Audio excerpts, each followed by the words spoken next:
Chapter 6 Ang pagharap mag-ama. Lumipas ng ilang araw ay nalaman na ni Gabi yung totoo tungkol sa papa niya. Sa bahay nila Gabi, pagpasok ni Gabi sa bahay ay nakita niya si Leia, may kausap nito ng lalaki nakatalikod sa kanya, tapos lumapit si Gabi sa sala kung saan nag-uusap sila Leia at yun lalaki, tapos paglapit niya ay bigla humarap yun lalaki, laki gulat. Ni Gabi yun lalaki ay si Guillermo ang papa niya. Papa. Sabi ni Gabi.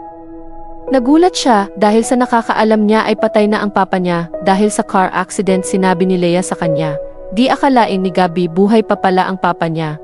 Di alam ni Gabi kung ano nararamdaman niya sa oras yon, mahalo tuwa at pagtataka. Natutuwa siya dahil nakita niya muli ang papa niya pagkatapos ng 30 years ang huli niya nito nakita at nakasama nung 5 years old pa lang si Gabi. Yun nagtataka siya dahil sa sinabi ni Leia sa kanya, kaya pala mga may panahon na gusto ni Gabi dumalaw sa libingan ng papa niya, pero daming dahilan ni Leia para di sila pumunta sa libingan ni Guillermo dahil buhay pa pala ang papa niya.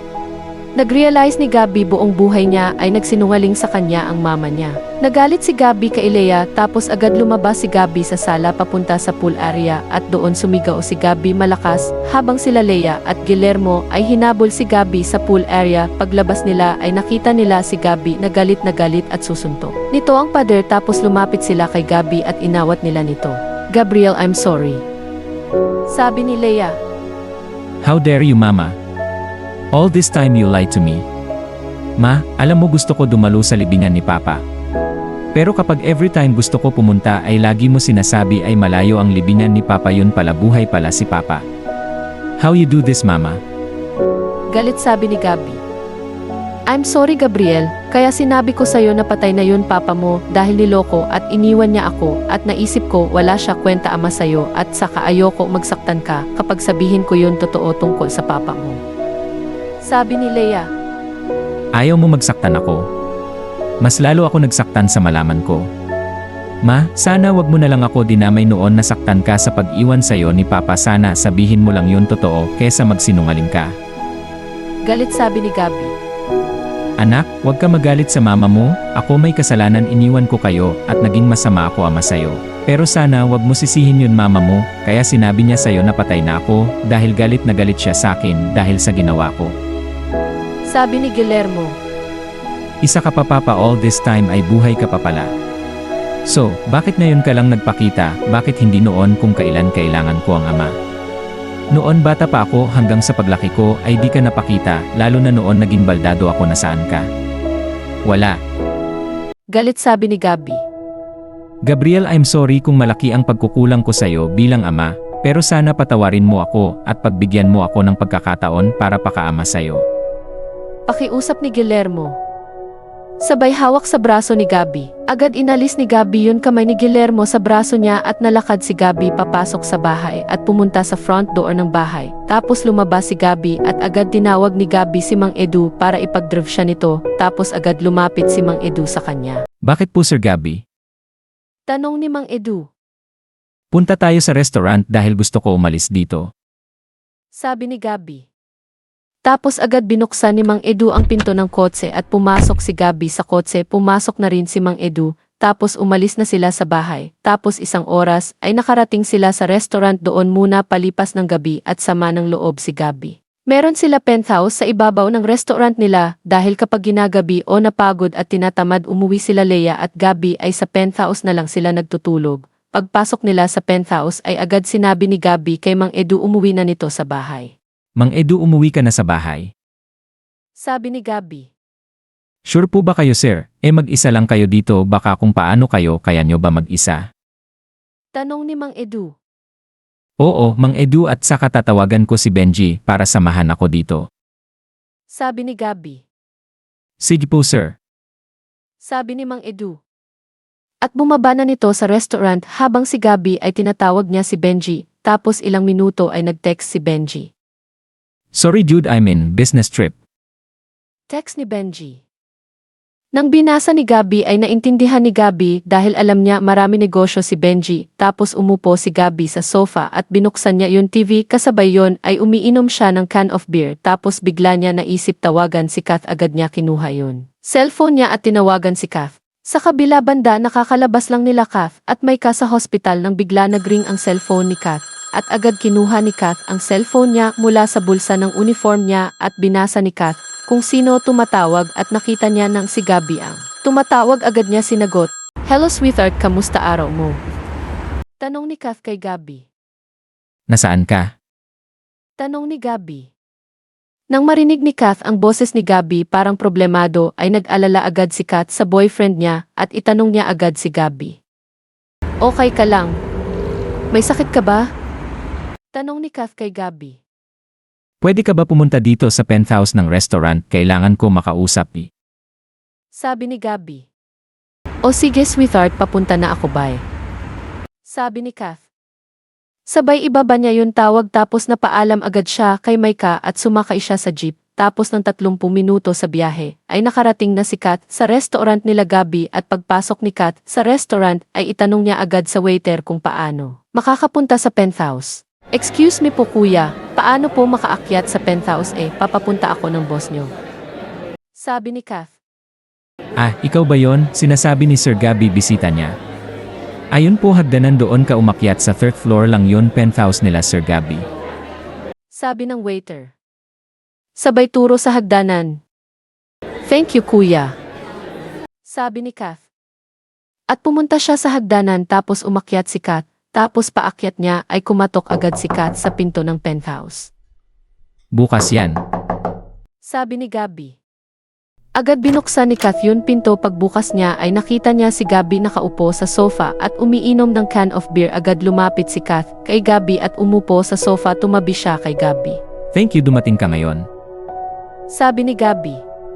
"Siyempre, pupunta ako dahil alam ko kailangan mo makausap. At ramdam ko may pinagdaanan ka. Ayos ka lang ba?" Tanong ni Kath kay Gabby. Sabay hinawakan niya ang kamay ni Gabby. May nalaman ako about sa papa ko, alam mo ba? Yun tipo ang akala ko patay na yun tatay ko, pero ang lahat sinasabi ng mama ko ay kasinungalingan. Sabi ni Gabby. "Ano ibig mo sabihin?" Sabi ni Kath. Buhay pa pala si papa. Nalaman ko lang kanina.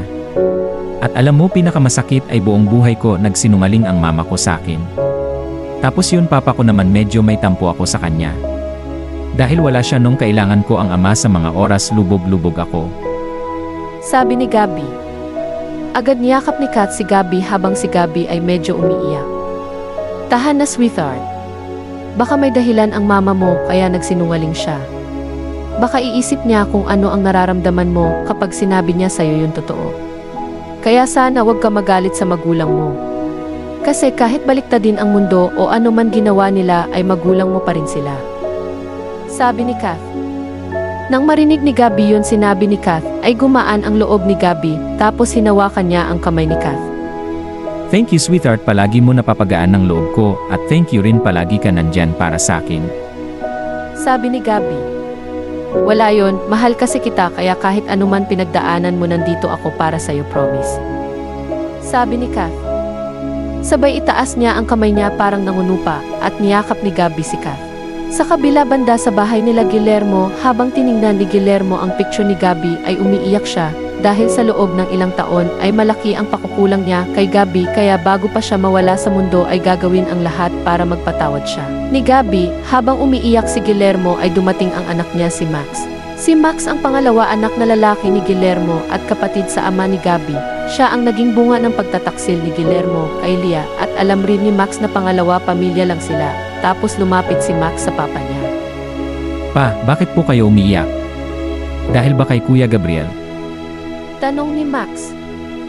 Oo, galit sa akin yun kuya mo dahil malaki kasalanan ko sa kanya. Umiiyak sabi ni Guillermo. Tahan na papa, masama sa'yo umiiyak. Sabi ni Max. Habang hinimas niya ang likod ni Guillermo, kinabukasan dahil sa nag-awa si Max sa papa niya ay nagdesisyon siya kakausapin niya si Gabby kahit hindi niya pa nito makikita sa personal pero nagpapakilala si Max kay Gabby bilang kapatid nito. Sa restaurant pumunta si Max sa restaurant para kausapin si Gabby. Pagpasok niya ay agad niya itanong sa waiter si Gabby. Excuse me pare, nadyan ba si Gabriel Santos? Tanong ni Max. Sa kabila banda sa opisina ni Gabby habang nagbabasa ng papeles si Gabby ay bigla may kumatok sa pinto. Come in. Sabi ni Gabby. Tapos bumukas yun pinto at pumasok yun waiter. Sir Gabby, may humahanap sa nyo. Sabi ng waiter. Sino? Tanong ni Gabby. Isang lalaki po. Sabi ng waiter. Agad tumayo si Gabby sa upuan niya at lumakad siya gamit ng baston at lumabas sa opisina niya. Kasama yun waiter, paglabas nila agad tinuro yun waiter yun lamesa kung saan nakaupo si Max. Agad lumapit si Gabby kay Max. Sino kayo? Ano kailangan nila? Tanong ni Gabby. Tapos tumayo si Max sa upuan at itaas niya yun kamay niya para makikipagkamayan siya kay Gabby. Hi Gabriel, I'm Maximo Santos. Your half-brother. Sabi ni Max. Nagulat si Gabby dahil ngayon lang niya nalaman may kapatid siya sa ama. Umupo si Gabby sa upuan ng lamesa kaharap kay Max. So, ano sandya mo dito? Tanong ni Gabby. About kay Papa, sana patawarin mo si Papa, alam ko may pagkukulang siya sa'yo, pero sana pagbigyan mo ulit ng pagkakataon si Papa. Sabi ni Max. Maximo, hindi ganun madali patawarin si Papa. Oo, maari masaya ako dahil nakita ko ulit si Papa, pero mas bumabaw ang tampo ko sa kanya. Actually, ang swerte mo dahil kasama mo si Papa sa buong buhay mo. Sabi ni Gabby. Hindi, kuya. Ang totoo yan, mas maswerte ka. Dahil legal anak ka at ako anak lang sa labas. At saka kahit hindi ka niya kasama ay naalala ka pa rin niya.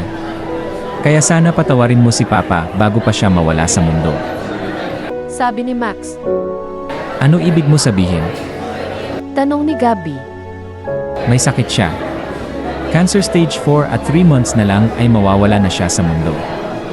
Sabi ni Max. Nang marinig ni Gabby yon ay naawa siya sa papa niya. Sa kabila banda pumunta si Kat sa restaurant dahil nag-aya si Gabby mag-lunch sila sabay. At dahil sa isang oras naman yun break time niya sa rehab at malapit naman yun hospital sa restaurant ay pumayag si Kat. Pagpasok ni Kat sa restaurant ay nakita niya agad si Gabby may kausap ng lalaki sa lamesa, tapos agad lumapit si Kat sa lamesa kung saan nakaupo sila Gabby at Max. Paglapit ni Kat kanila Gabby ay nagulat siya nang makita niya kung sino ang kasama ni Gabby. Wala iba si Max, ang ex-boyfriend ni Kat. Nagkakilala sila dahil doon sa talyer nila Kat nagpapagawa sila Max at Guillermo ng mga kotse nila at noon nag-aaral pa si Kat ay doon siya palagi sa talyer ng tatay nila at si Max palagi sumasama sa papa niya sa tuwin nagpapagawa nito ang kotse nila, kaya madalas sila nagkikita sa talyer. Naging magkaibigan muna sila Max at Kat hanggang sa nagkaroon sila ng relasyon. First boyfriend ni Kat si Max at si Max rin nakakuha ng pagkabirhen ni Kat. Tumagal ng 2 taon ang relasyon nila. Kaya sila naghiwalay ay dahil sa immature at babaero si Max. Sobra nagsaktan si Kat sa hiwalayan nila ni Max. Balik sa kasalukuyan, sobra gulat nila Max at Kat nang makita sila ulit, tapos tumayo si Gabby sa lamesa at lumapit kay Kat. Sweetheart. Sabi ni Gabby. Sabay halik kay Kat pero si Kat parang di makagalaw sa nakita. Kuya Gabriel, have to go, may meeting pala ako. Sabi ni Max. Sabay tumayo na siya sa upuan. Kumain ka muna, sabay ka sa amin ng girlfriend ko. Anyway Max, si Kat girlfriend ko. Sweetheart, si Max half-brother ko. Sabi ni Gabby. Sobra nagulat si Max sa sinabi ni Gabby. Wag na kuya. Maglalate na ako sa meeting ko. Sige, bye. Sabi ni Max. Sabay lakad niya para palayo sa dalawa at lumabas siya sa restaurant. Paglabas ni Max sa restaurant ay tumingin siya sa glass window ng restaurant at nakita ni Max naglakad sila Gabby at Kat nakaabay sa isa't isa. Sobra nagsaktan si Max sa nakita dahil kahit matagal sila hiwalay ni Kat ay mahal niya pa rin ito. Sasabihin nga ba ni Kat kay Gabby ng ex-boyfriend niya ang half-brother nito nang si Max? Abangan ang susunod kabanata. Huwag niyo malimutan mag-like at mag-subscribe na sa channel ito, and thanks for watching.